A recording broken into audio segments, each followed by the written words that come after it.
All right, everyone, welcome back to another episode of Wholesaling the Cool Way. I'm Jasper Cool here with my dad, Mark Cool. On this show, we like to talk about our respective wholesaling businesses in North Carolina, wins and challenges over the past week and throughout the year. Try to share stuff that hopefully is valuable to those of you who are listening. For anyone who has been listening, appreciate the comments. And if you have any more that you'd like us to answer, questions or comments or anything you want us to touch on, feel free to leave them below and we'll get to those typically at the end of the episode. So typically we like to start off with some inspiration, which could be books, podcasts, or anything else that we're learning over the past week. So anything you want to share? Uh, yeah, it seems like I had a couple of things, but I didn't write them down. I did listen to one Alex Hormozy podcast, or as a YouTube about businesses. He had one named the two types, like the fastest way to get to $1 million. I think was the title, right? Yeah, And I then it think I was the watched two that types. too. Did you look at that one? Yeah, two types Yeah, of businesses, and it's just interesting. Like he's so smart about business, but he's just talking about like if you're doing an influencer type business or a business where you're the face of it and you're kind of the center of the business, then that's the fastest way to get to 1 million. Like you just post a lot of stuff and you teach. If it's an education based or an influencer based type business, you post a lot of stuff and you get a lot of traction and you grow fast, right? And then you hit a plateau. So it was like you get up to 1 million faster, but it's much harder to get to that like 10 million or 15 or 20 because you are the center of the business. So in order for anything to happen, you have to be in the middle of it. yeah, And then he was saying the other type of business is the business where you're behind the scenes and you're growing the business, and the curve is more like the gradual hockey stick, right? Where it takes quite a while to get to the million point, but then once you get there, if you've been building systems and processes and going deeper with your knowledge and your expertise, then that curve does go upward, and it's easier to go to 10, 15, 20, 100 million, and beyond with that type of business. So it's just an yeah, interesting conversation to look at, in terms of the different types of businesses. And I mean, I guess with Mr. Beast, like he did that, he was the center, but then he branched out and did all these different sub businesses, um, and then he just got bigger and bigger, went bigger and bigger with the videos he's doing too. yeah. Because I was thinking, like, is there an exception to that? But I don't know that he's got so many different businesses going on now that he kind of went high really fast, but then he broadened and then kind of did the second one, you know. Yeah. Anyway, that was the main one I think I had this week. There was another one I thought of, but I can't come up with it right now. So I'll just stick with that. Nice. Yeah, I like that. I like that video. That was a good one. I watched that one too.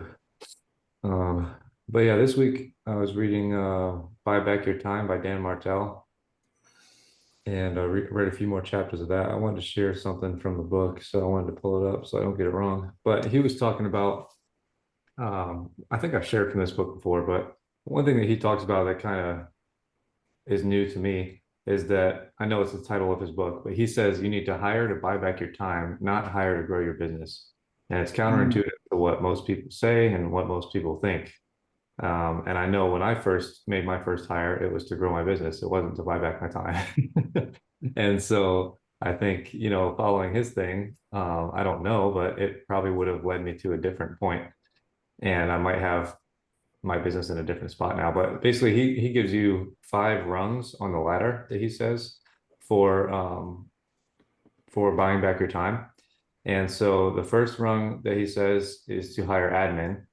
And he says you'll know if you need to hire admin if you're feeling stuck in your business, and the struggle that you're dealing with mainly is like dealing with minutia, like your email inbox, your calendar, and like all the little stuff.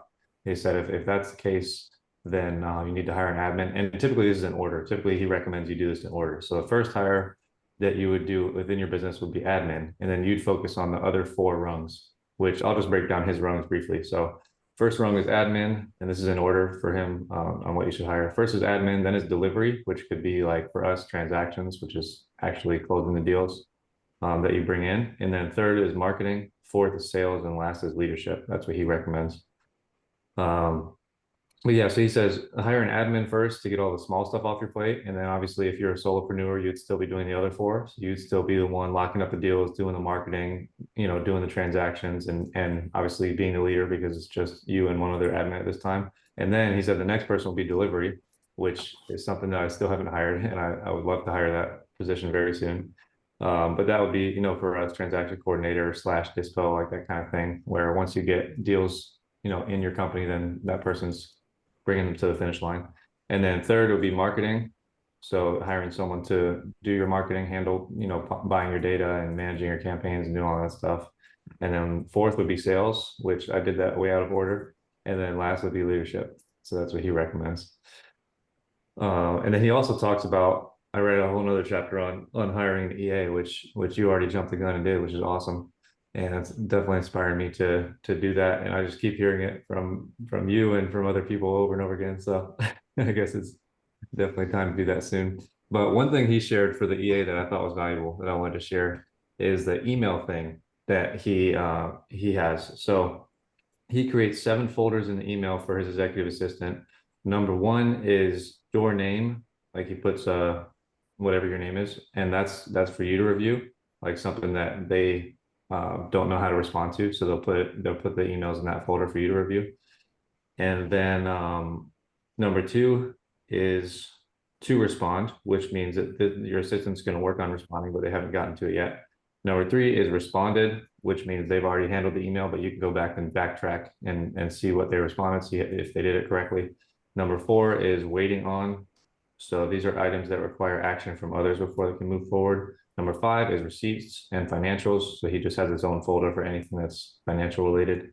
And then number Yeah. six he has is newsletters. For example, like I'm subscribed to a few, Atomic Habits being one of them. And so he just has an automatic folder so that those don't interrupt his inbox or whatever, or his assistant's inbox, but they just go directly to this newsletter folder. And then if he's like just chilling or on a plane or something, then he can go and read through all the newsletters on his own time. He doesn't have to. That's smart. Yeah, so I thought that was awesome. I already implemented that newsletter one, but I was just sharing those for you and anyone listening for the other folders because I thought it was a good idea. Um, but yeah, so that's what I was learning from his book. And then right now I'm on the chapter which he calls building playbooks, but it's just building like systems and operating procedures. And Yeah. so that's been really good. And he says kind of the same thing that we've already heard, but he makes everything like easy to remember, which I like. Which he has the 4 C's of making a playbook, which is one, the camcorder method, just recording your screen when you're doing it. Number two, the course, which is just he wanted it to be 4 C's, but it's just the written word of what you're doing. And then number three is the cadence, which is telling them how often the tasks within the process need to be done, whether it's daily, weekly, monthly, whatever. And then number four is the checklists, which is just something to refer back to make sure you do the task correctly. So I like that framework, makes it super simple and pretty much already what I was doing, but it's nice to have it laid out. And then one thing I learned because I've actually been doing quite a bit this week. I probably did like 7 or 8 playbooks or SOPs, which is a lot for me because I always procrastinate those. Yeah, they Um, take time. That's but what I'm going to have my guy do when he comes on board. Yeah, well, he says that too. Dan Martell says, you can make your team do it, which Matt says as well. But I was doing a few this week, and Loom has a new feature where it automatically does all the written part for you. So you record your video, and it automatically does an SOP, transcript, checklist, like everything. So you can just choose which one you want. You can copy it, and then you can just put it in a document, and it automatically does that for you. That's So great. you don't have to have someone else type it up, or you don't have to type it up. It just automatically spits it out. So that was pretty cool to find out. But yeah, I can stop there. That was what I was learning this week, but really enjoying that book. So I'd recommend that to anyone who's listening. It's called Buy Back Your Time. So yeah, but do you want to jump on into business check-in? Sure. All Yeah. right. Thanks for sharing that stuff. Yeah. Definitely parallel stuff to Who Not How and the strategic coach stuff that we've been talking Yeah. about too. I'm going to close my door really quickly so the AC stays in. All right. I had the door open because the dog was wandering around.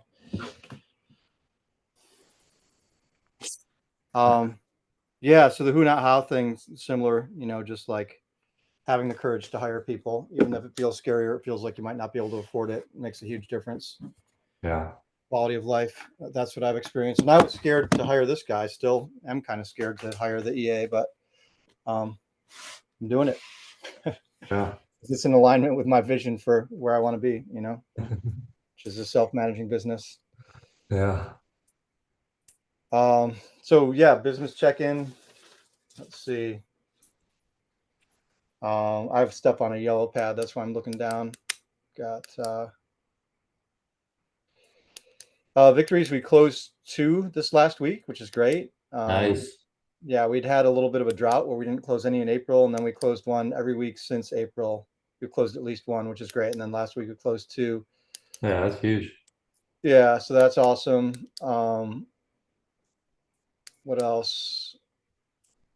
We found a buyer for this one house that we were having a lot of challenges with using an open house, which I can touch on. That was a victory. I had some buyers who went in to close last week on a property and then walked out with their checks, which was very frustrating. And I was able to talk with the buyer um, on Friday or Saturday and get them to come back to the table. And they're coming in on Monday to close. So that's a victory. Nice.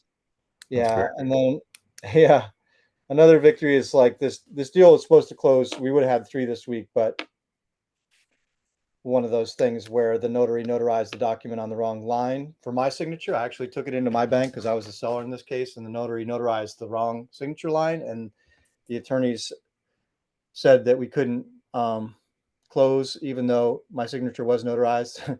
It needed to say that I was a member manager and be on this certain line, and they Oh ran it by the gosh. title company, and the title company blah blah blah. So anyway, it was supposed to close this Friday. This Friday it'll close on Monday. But Yeah. this one was interesting because it's one that we bought. This is one of the first deals I ever did. It might be like the second or third deal I did. I did it 3 or 4 years ago as an owner financing deal. I think it might have been my first owner financing deal. And I did it as a land contract, which is what my mentor at the time was teaching. He was teaching land contract, and that's not really good in North Carolina. North Carolina frowns on that. And I Oh. found out why because I went to get this deal closed.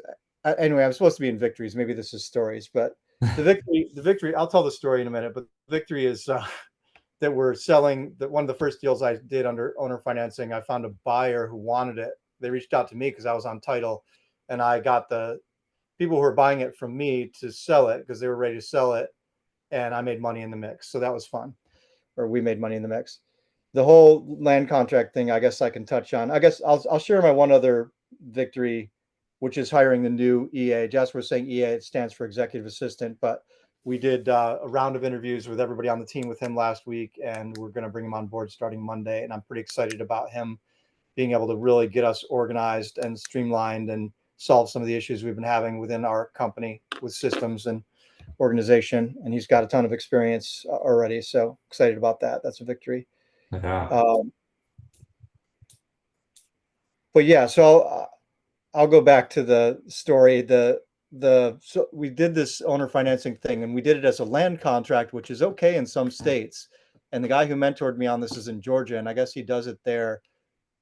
It's called a land contract or a contract for deed. So you're selling it to somebody in installments, but you don't give them the deed. They're not on the title until they've made all the installments. And so that's different from the way we do owner financing deals here in North Carolina, which is at closing, they go onto the deed, but then we have a lien against the property. We have a promissory note, which is a lien against the property. And once they've paid us all the payments, we release the lien. So they get the title to the property right away. So in this other land contract or contract for deed situation, they do not get the title. So I went to have my attorney do up closing documents for this. And I was like, yeah, we need to get the documents down to, the seller so that they can get them back to us and everything. So let me know. And he's like, they don't have to sign anything. You guys own this. It's on you. You just pay them at the closing. So this is why North Carolina frowns on this, because basically I could take all their money and never give them a dime and they would have no leg to stand on.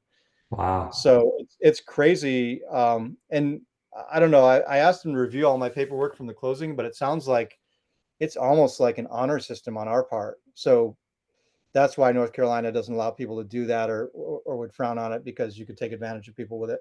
Yeah. Obviously, we're paying them whatever they have, and then we're taking the difference off the top, and we'll pay them after closing. But they don't have to sign anything. They don't have any Wow. ownership rights, Yeah. according to our closing attorney. So that's crazy. But yeah, so it's kind of a fun story because it was like one of my first deals like 3 or 4 years ago. I got it for, I got this property for like $1,800 from the seller, sold it for $10,000. So I was pumped and make 8,000 on the sales price, but then they've been paying it off over 5 years. So probably it ends up being, you know, the $8,000 profit plus 2 or 3 grand in interest over the few years. And then now we've sold it again to this other guy. So we make a few more thousand on it. So it ended up being a really good deal just by doing an owner finance deal. And I had no idea what I was doing kind of a while ago. I was just like, okay, well, we'll finance it out so you make payments. But Yeah. turned into a nice little thing. Um, and then this other deal, I'm going to tell a couple deal stories because they're kind of fun. Uh, this one that we sold over the weekend, we used an open house. So this is kind of like outside the box strategies that not every wholesaler uses or we don't use all the time. We had this deal that we got overpriced for flippers to do. We got it at 80,000. We thought that the retail was over 100 somewhere. I don't have the comps in front of me, but we were just trying to sell it for 99.9 is what we had it listed for, and then at the end we would have done 90 just to get it moved, but nobody wanted to even come up that high at all. 50 or Yeah. 60 max offer we were getting. So then we were frustrated, and because the seller had been on the hook for so long, I couldn't do a price reduction anymore. Like she'd been on the hook, and we'd had somebody who said they were going to buy it and then fell out. So she'd been through the ringer already, and she's Yeah. paying mortgages. So I just didn't want to go back to her and say, "Oh, we got to knock this down 20,000." Um, Yeah. and we were seeing that we could get 100 for it, on the market. So it's almost move-in ready. It needs like linoleum and there's peeling wallpaper and stuff like that. But it's generally a house that, you can do a little bit of remodeling and somebody can live there. It'd be a Yeah. good one for a landlord or for a handyman special type thing. So we decided to do an open house to see if we could get somebody in there to buy it, owner financing, handyman special. And I promoted it a bunch. And I also promoted it to, Hispanic Facebook groups because we get a lot of people in North Carolina who are, um, Hispanic buyers and they have cash money. They work really hard and they're ready to make a move in real estate. And Yeah. so we got a good number of people through there and we hired a boots on the ground person. This is, in Robeson County, pretty far from us. So we hired somebody off of Craigslist to go in and sit at the open house and put up a couple of signs. She picked up the signs at Lowe's. I went on Lowe's online, ordered the signs, had them prepaid, ready to pick up. She went and grabbed them, put out the signs. We sent her a flyer to have on hand with our phone numbers on it. And we got some calls and this guy, is coming in with 10,000 down and paying us 1,100 a month. And that's just part of it. The other part of it is I got the seller to agree to subject to her existing mortgage, which is 44,000. So we're taking over that. And then we owe her 36 in equity. And so this guy's 10,000 is paying 10 of that. And then we're financing the other 20 some odd in equity. So, because I didn't want to come out of pocket. So we're doing Yeah. 44,000 subject to, and we're doing like 20 some odd thousand owner financing. And this guy is going to be paying 1,100 and the underlying mortgage is 650. So um, it's at the end of the day, it ends up being, we're making 20,000 on the purchase price. And I think we're making another 30, 40 on the monthly from this guy, the cash flow and the back end interest that we'll make on it. Cause he's only doing Wow. he's doing a 10-year mortgage. So a deal we could have canceled that seemed like it might've been dead because we couldn't sell it to a flipper. Um, Pulled out all the tools out of my toolbox and turned it into a deal where we'll make probably 40 or 50K on it. Nice. And Good so for it's you. just, I guess I wanted to tell that story because it's good to know that there's more than one way to do things. And if you add tools to your tool belt, then you'll be able to do more deals and make more money. So Yeah. I use subject to owner financing. We got it as a wholesaling deal originally, but you know, so we owner financed on the seller side and on the buyer side, and then we did subject to, for the seller. Yeah. So it's a fairly complex deal, but if you know how to use these tools, you can make stuff happen. So anyway, that's a victory.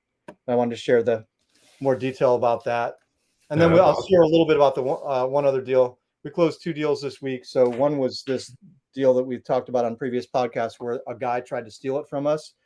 He went into the house and called the seller from inside the house and said, "I'm in your house. I'd like to make, what do you want for this house?"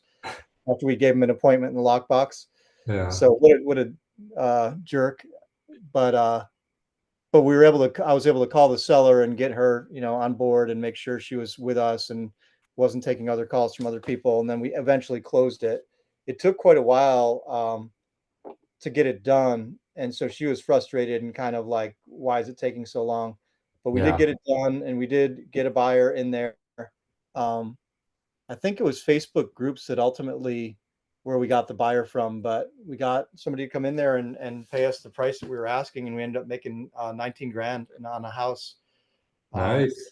that some guy tried to steal from us, and we closed that this week.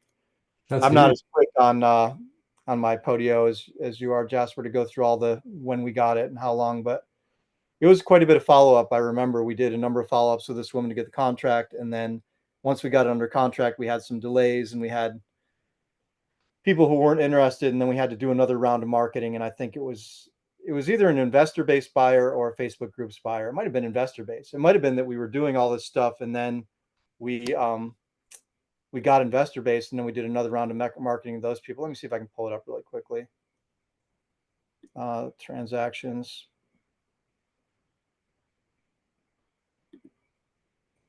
Because we've been talking about investor based, and I think that might have been it.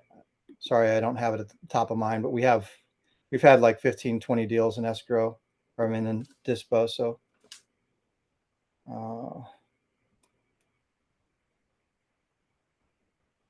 anyway, I'll pop back in with it. Transaction managers, closing attorneys, seller details, buyer details. No, he came from Facebook Marketplace. That's Nice. crazy. Yeah, it's not investor based. But yeah, Facebook Marketplace can work, but it gets you a lot of tire kickers and a lot of crazy people. Yeah. But it can work. So anyway, that was a victory. And then we closed one other one that took quite a while to close. I guess it took almost a month to close. We sold it on June 5th, and then we closed it on July 1st, and that was a vacant land deal. But that was from I made a note on this one. The campaign was from October of last year. Um, Nice.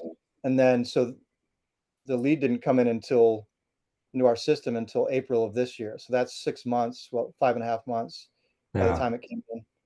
So that's a bunch of follow-ups. And then we contracted it 3 days after that. So April 11th, sold it June 5th. So took us almost 4, 5, 6. Yeah, it took us almost 2 months to sell it, and then it took us a month to close it. So that one, from start to finish, October of last year until July of this year, it's 9 months, right? Yeah. That it took from the time we started the campaign until we closed it. And we would have closed it 2 weeks earlier, but the buyer's attorney was very slow, and the buyer asked to have their own attorney instead of close with ours. So it's one of those things Yeah. where if they had closed with ours, we'd have closed 2 weeks earlier probably, but we ended up getting it done. So That's good. yeah. So those are some victories and stories. I don't know that I have a lot of challenges other than the um, having a lot of deals in dispo, and then we've been having an SMS challenge that I've shared previously with too many duplicates and uploading a lot of data that is getting deleted because it's duplicate in our SMS platform.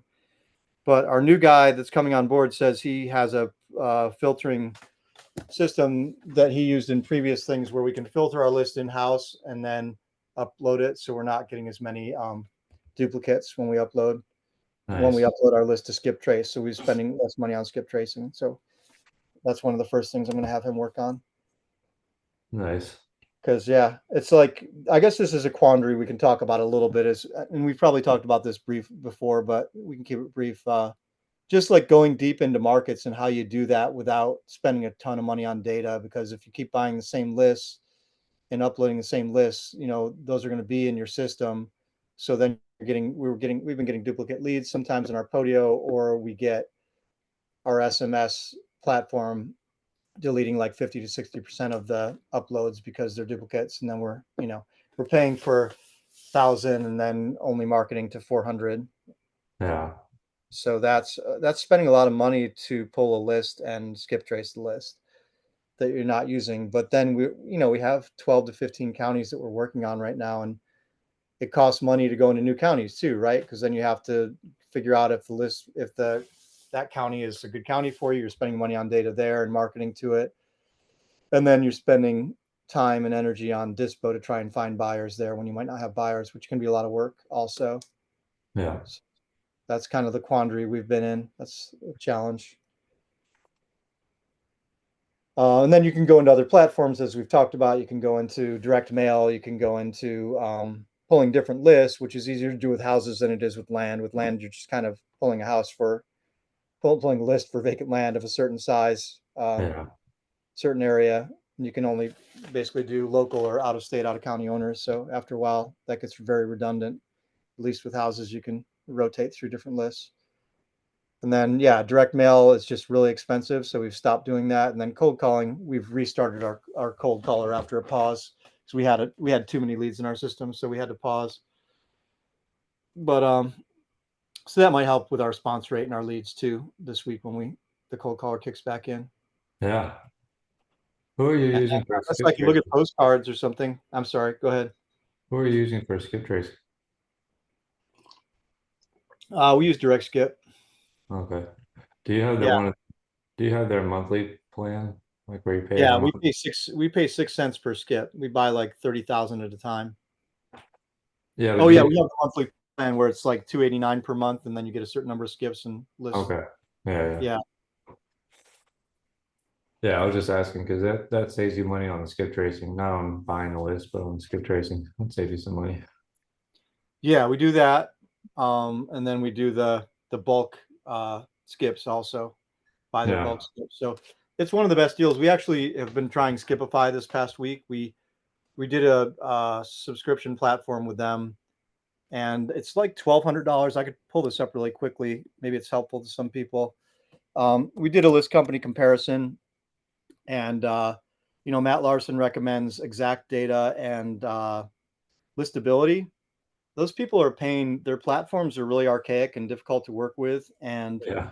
then they want you to talk to a salesperson to like set up your stuff, and I'm just like, I don't, No. Skip doesn't make me do that, and Skipify doesn't either. So we decided to try this Skipify plan. It's called a Pro Light plan, and it's $1,700 a month. Where if you're starting off, it's probably not great, but they do have another lower plan that's $300 a month, where you get 3,000 skips and 10,000 property records included in that.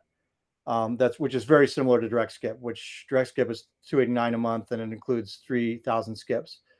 But you don't get property records included with that. So the upgraded Pro plan with Skipify at $1,700 for 25,000 skips and 50,000 records included in that. So it ends up being about the same as what we're paying on Direct Skip, about 6 to 7 cents per skip. So we're trying them just to compare them with Direct Skip this month. So I just thought I'd share that, Jasper, with you and anybody else who is interested in trying a different skip company. Yeah, Skipify is let us supposed to know how it be, goes. yeah, yeah. I mean, we've done like one and a half weeks of Skipify maybe. So we'll see how it goes if we get different or better results. Nice. But yeah, I think that's all I've got for business check-in. Sweet. That's awesome. You got both those deals closed. Save them both too. Both those deals were on the brink. Yeah, yeah. Yeah, so that's great. And we got 2 or 3 more scheduled to close next week, which is great. Awesome. Good start to the quarter. Rocking and rolling now. Yeah. The second half is going to be huge. Second half of the Yeah. year. Yeah, it's been a little bit of a challenge because we've been in between, having an ad. Our last person was like an admin, did transactions and did some other things, and so it's sort of the EA role, but not quite the EA role. So I've Yeah. had to do more transaction coordination this last couple of weeks than I have in a while. But now I've got somebody coming in to help with that, so I'm grateful for that. Yeah. I was just going to look and see how many we have in escrow right now. We have 1, 2, 3. We have 6 in escrow right now, and Sweet. we've got 2 closing this coming week. Is it 15th next week? No, it's the 12th Mm, week. Yeah. I think the 15th is the following week. Following week. Yeah. So we got 3 scheduled for this week. Sweet. Yep. That's And great. then we've got 2 more scheduled in July so far. And um, oh no, we got 4 scheduled for this week because that one we just saved. The one I talked to the person. Yeah. Um, so we got four closings scheduled this week. So as you and I know, Jasper, having 4 closings scheduled during the week doesn't mean they're all going to happen. Yeah. But But it should close at least half it's at minimum. always good to shoot for, and it's always exciting when you have 4 that could close. Yeah, definitely. Um, yeah, and then every once in a while it happens. Every once in a while it all comes together and you close 4 of them. That's So right. Yeah. it could happen. It could happen. It'll be a big week for us. Yeah. I'll let you all know next podcast. Yeah. All right, let's switch over to your side, and you can run down what's going on in your business this week. All right. Well, yeah, I just realized too while you were talking about that, we never, at least I don't think so. I don't think we've talked about data in depth on the podcast, but if anyone ever wants us to kind of touch base and on the data providers we've used and the ones we currently use and stuff, we could definitely do that as like a little segment or something. But also we could leave direct skip link in the show notes because if you sign up with them, you get 500 records for free. I don't know if Skipify does that, but direct skip is what we both use for skip tracing currently, at least for skip tracing. And I also use them for probably at least half of my list polling. I sometimes use listsource.com, but for people who are newer or more experienced, it's the cheapest, but also the best quality that I've found. So it's like that perfect balance where it's like affordable, but it still gives you good quality data from what I found. So, yeah, if anyone We're hasn't, not an affiliate for Direct Skip. We just have tried almost all the companies, and that's the one we've both found to be the best. yeah. And So I guess the other thing I would throw in there, Jasper, if you're just doing a brief, segment, just a micro segment on lists, is that the thing that Matt said I think is very true. If you're getting free data, you're getting what you pay for, and most yeah, of that data is very old and it's going to get you less, you know, less of a result. Like we used PropStream for quite a while because we have a PropStream account, so that data, a certain amount of it is free, and then even after that, it's pretty cheap, but it's fairly old. Matt Larson actually hates PropStream. He actively like disses yeah, them on his masterminds and stuff, which is unusual for him. He's not that kind of guy, but he thinks they're terrible. yeah, And then PropWire, I think, is free, but also older data. So if you're starting, like, it's better than nothing. You get free lists, you can pull them, you get some leads from it. You definitely will get leads. But if you definitely. want more Yeah, leads and better quality leads and less old records or expired phone numbers or properties that are already sold, that kind of stuff, then you do want to, when you can, upgrade to another list company, right? yeah, yeah. But I actually have been using PropWire. I'll share that when I go into my business check-in. I'll just jump into it. But I use direct skip and list source for buying the big list that I buy. But yeah, so for this week we got, let's see, got 164 leads, 110 offers out. We got 2 contracts, sold 1 deal, and closed 1 deal. So that's a overline breakdown of the week for us. Thank you. And and yeah, we also saved a deal and then sold a deal. So that's always awesome. So Yeah. we got I think I've shared this over the past few podcasts, but probably back in like May, April, May area, I was underwriting deals, I think a little bit too aggressively. I think I got too excited listening to Matt, and his philosophy is that, well, you don't need to offer lower, you just need better buyers, and then you can pay more. So I was like, okay. So I kind of dove in a little bit too hard on that philosophy, and I was just offering too high on these deals. And I think his opinion is definitely true, like mostly, because I did notice, a few deals that I would have passed on, I ended up contracting and making more than I thought. So that's a benefit to doing that philosophy. But at the same time, I ended up having to renegotiate quite a few of those contracts that I got, like I said, 2-ish months ago. And so I've changed my underwriting, going forward. I've touched on that in the last couple of podcasts, but from those older contracts, we had to renegotiate quite a few. And we ended up losing probably about half. So we were probably about 50% success rate on the renegotiations. But this Yeah. week we were 1 for 1 this week, which is awesome. So we got this deal down and sold it the next day, and we're closing in about 2 weeks. So that's exciting. Buyer is all cash, and my first deal working with him, but like we've been in communication on a lot of deals. So it's always nice to work with a new buyer when you've like kind of missed each other on a bunch of deals. Like he's been right there, but we've kind of went other directions in the past. So I'm excited to work with him. He seems like a great guy and legit buyer. Sends an EMD on time, all that good stuff. So that's awesome. And also on this deal, we're like saving the lady from foreclosure, which is good. Yeah. I've had a couple of those lately, and it definitely makes you feel like more pressure because you want to make sure the deal Yeah. closes.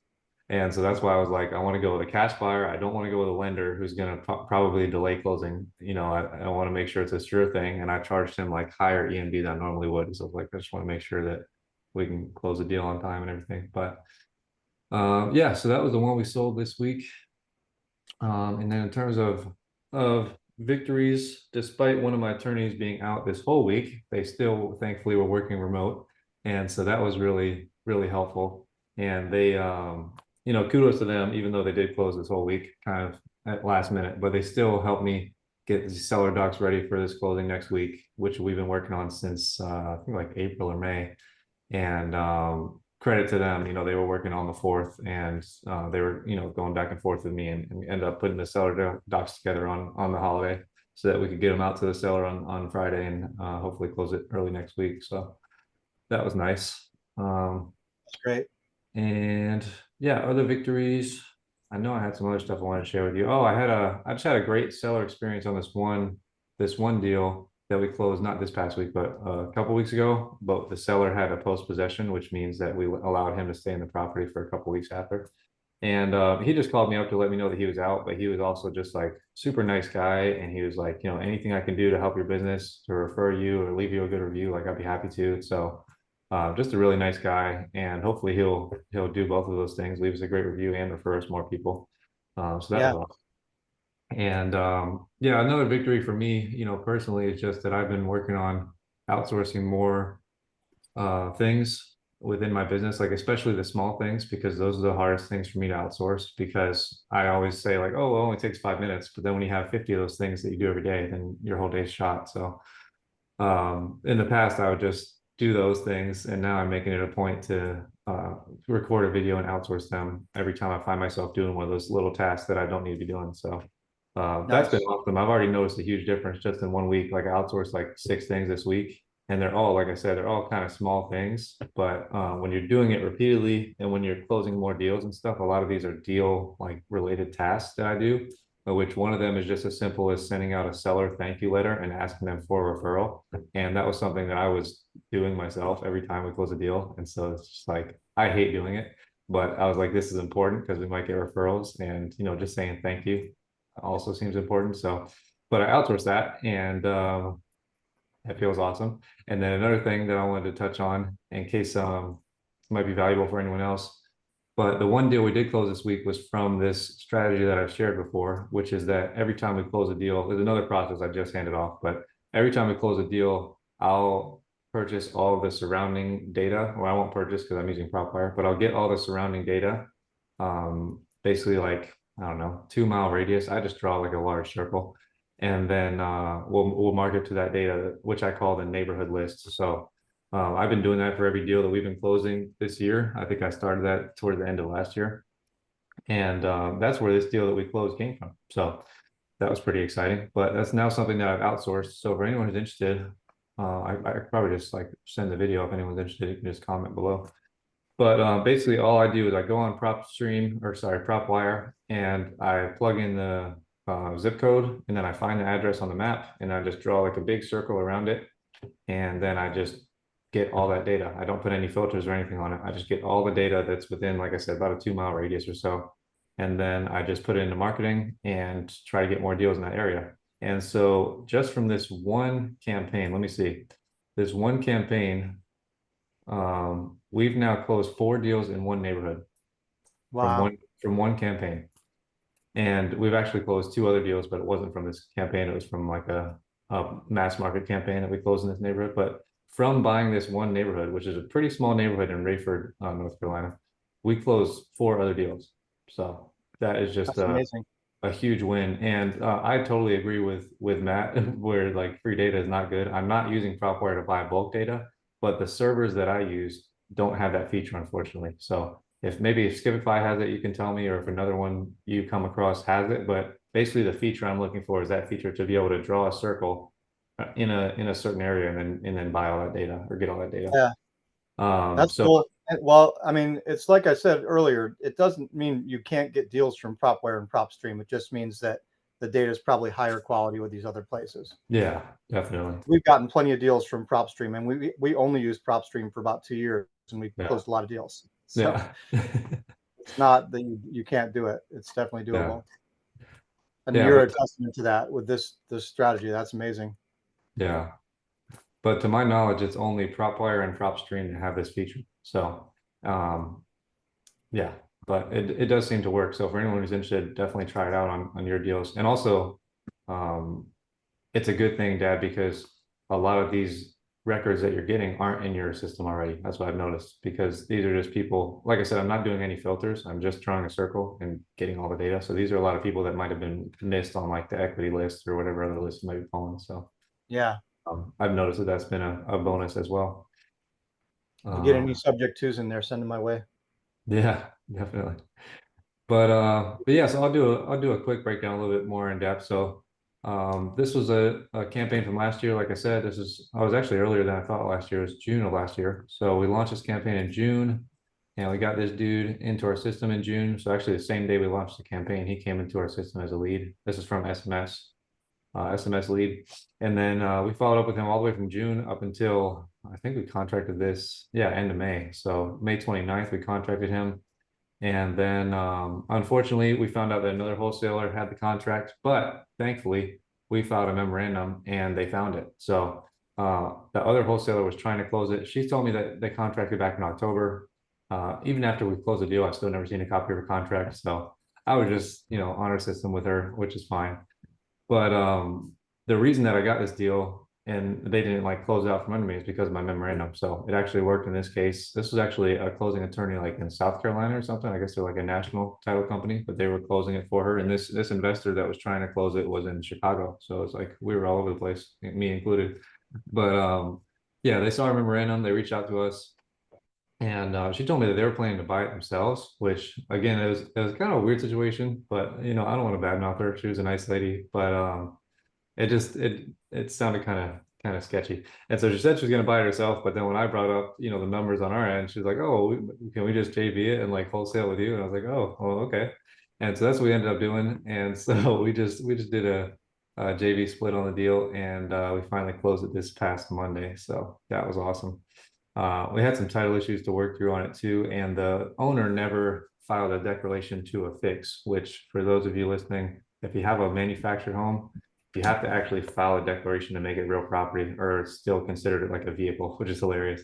But if Yeah. you don't do that, if you don't file that declaration, then it's still considered a trailer, and even if there's no wheels on it, it's still considered a trailer, and there's still like it's connected to the DMV rather than connected to a real. Personal property. Yeah. Yeah, yeah. So it's interesting.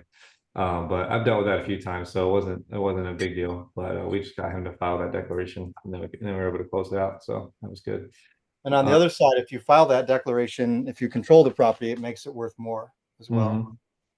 Because I heard a story at one of the investor groups in RIA about how Chris P like bought a property from a woman and then made the thing permanent and then made more money off it. Like he Yeah, bought it from her, made the mobile home permanent, and then sold it for more than she was thinking she could get for it. So yeah, it adds value.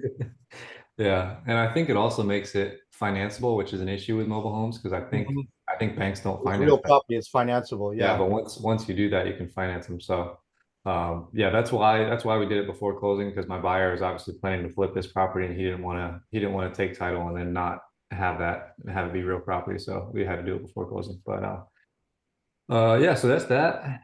And the total timeline was from June of last year that it came in, and we closed on let me grab this on the 1st of July. So just over a year. Just over a year. So that was quite a long deal. But from start to finish, it was end of May and then we closed at the beginning of June. So about a month from when we contracted it, but about a year from when we first got the lead in. So just shows you guys it does take some time sometimes to get these deals closed. But Yep. yeah, I think that's pretty much it for this week. But yeah, I had some other crazy stuff going on, but nothing that's really gonna add value. I don't think, just some funny stories. Funny But yeah, stories for are next week we got a few closings scheduled also, so we'll see how many of those close. Hopefully they all do. I have the one that I bought in Burlington, hopefully closing next week, so that'll be nice. And then a few other ones that have been delayed a few times. So hopefully this will be the magic week. We'll see. could be a magic week for both of us. Sounds like. That's right. Yeah. But yeah, I think that's about it. Nice. I wanted to mention that thing about the post closing letter to the sellers. We actually automated that in Podio, so there's a trigger after Oh, we nice. close where it sends an email to the person. In the email, we have a form.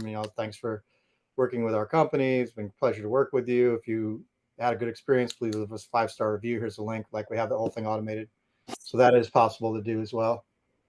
Yeah, I have that part automated, just not sending a letter. I don't know how to automate that yet. But Oh, you send a paper letter? yeah, Oh, okay, nice. because a lot of times we don't get those, as you well know, because even when people tell you they're going to leave a review, it's kind of 50-50.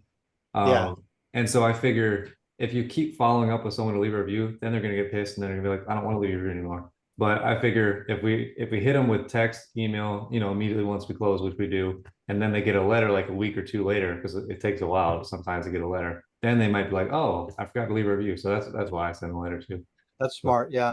Yeah, I yeah, think we do the initial one and then we do one follow up and we figure if we haven't gotten it by then, we're not going to keep bugging them.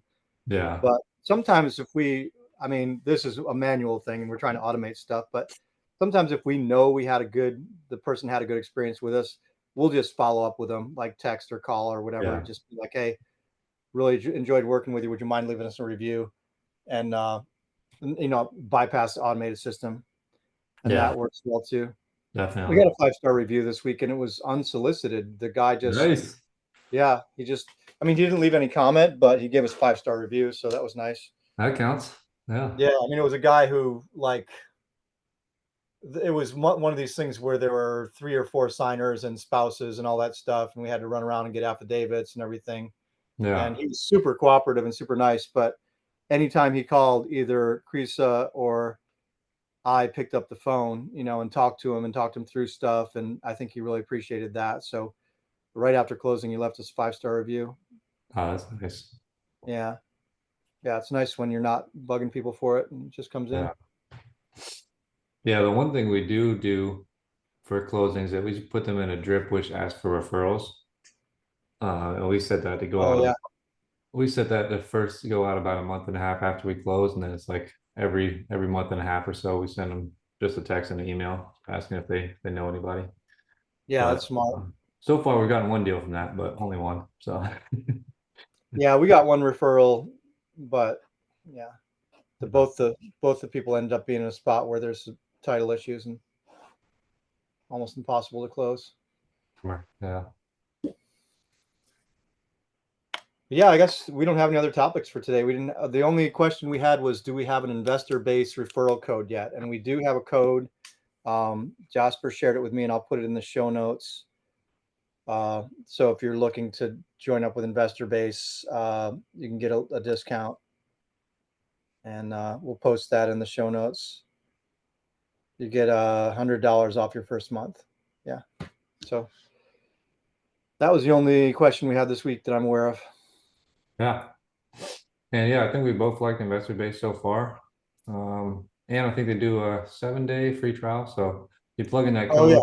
code. I think you plug in that code, you get 7 days free. And then if you do end up paying for it, you get your first month $100 off. So you could try it out for a month essentially for 150 bucks. And then if you don't close any deals from it, you could just cancel. So Yeah. I find it to be a great source of quality buyers so far. yeah.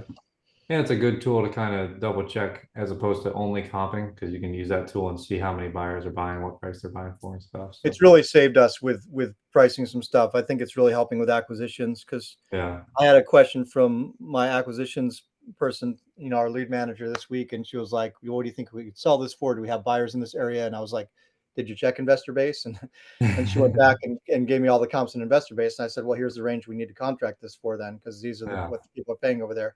So it's like getting it's better than comping, really, because you're yeah, seeing really recent actual investors and what they're paying. So it's not like, well, this sold for that, this sold for that retail. It's like, yeah, no, this investor paid this and then they flipped it and it went for this. So yeah, it's actually better than just traditional comping, in my opinion. definitely. So, Yeah. all right. Well, I guess that's a wrap, right? Yeah, I think that's it. So anyone who's listened this far, appreciate it. Thank you. And feel free to leave any comments or questions for next time. And yeah, we'll leave both the investor base link, and then we can also link to direct skip in case anyone wants to check that out, and Skipify if you guys want to compare and contrast those. Yep. And then we talked about PropWire, which I think most people know about. We can put that in the notes too. It's a Yeah. free site for data and pulling information on properties. Really nice user interface. I really like the PropWire Yeah, I interface. like their interface better than PropStream. It seems very Yeah, seamless, very easy to use. So I like yeah, that. more But yeah, I intuitive. mean, for anyone listening, probably, if you're very, very new, just starting out, start with PropWire. Don't pay for data if you don't have to, and then graduate to direct skip and then to Skipify and other sources, because it's kind of the tier level. It's like free, fairly affordable, and then a little bit more expensive. So yeah. Yeah. But yeah, that's it. So thanks everyone for listening, and we'll see you on the next episode.